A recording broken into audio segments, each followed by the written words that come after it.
امیلی برونته زاده 1818 و درگذشت 1848 داستان نویس و شاعر بریتانیایی است که با رمان بلندی‌های بادگیر شهرتی جهانی یافت.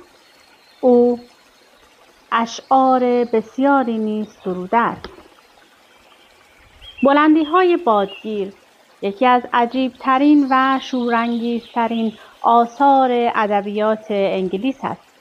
داستان بر زمینه شاعرانه استوار است و به این دلیل بجاست آن را بیشتر شعر بدانیم تا رمان.